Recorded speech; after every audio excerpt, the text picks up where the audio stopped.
करीब 1 महीने की बगावत के बाद सचिन पायलट की कांग्रेस से सुलह हो गई है।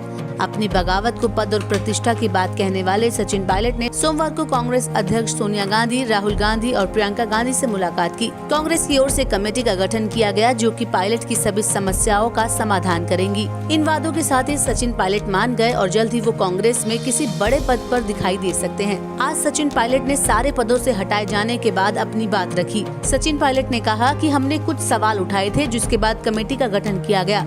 मैंने पार्टी के सामने किसी पद की मांग नहीं रखी है, सिर्फ दिक्कतों को उठाया है। मैंने अपने इश्यूज रेज किए। मैंने कहा जिन विधायकों ने अपनी बात को पार्टी फोरम में रखा है उनके साथ राजनीतिक द्वेषता की भावना से काम नहीं होना चाहिए। एक वेंडेटा पॉलिटिक्स नहीं होनी चाहिए। उनका जो इंटरेस्ट है उसको प्रोटेक्ट करना चाहिए। और हम सब ने जो कहा पार्टी आलाकमान के सामने कहा है, पार्टी ने इस बात को सुना है, संज्ञान लिया है, रोड मैप तैयार किया है सारे इशू को रिड्रेस करने के लिए। मैंने कोई मांग नहीं रखी है, ना पद की ना पोस्ट की। जब पार्टी ने मुझे दायित्व दिया है, मैंने पूरी निष्ठा ईमानदारी से उस काम को निभाया है।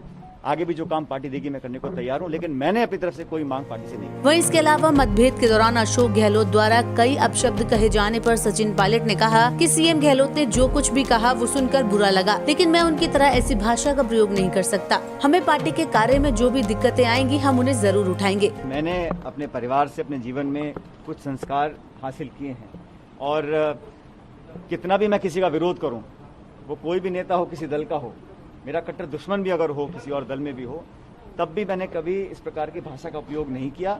अशोक गहलोत जी मुझसे उम्र में काफ़ी बड़े हैं और व्यक्तिगत रूप से मैंने हमेशा उनका मान सम्मान ही किया है, लेकिन अगर वर्किंग में, काम करने के तरीके में, गवर्नेंस में अगर मुझे कोई इशू दिखता है तो मेरा अधिकार है कि मैं उसमें अपना विरोध जाहिर करूं।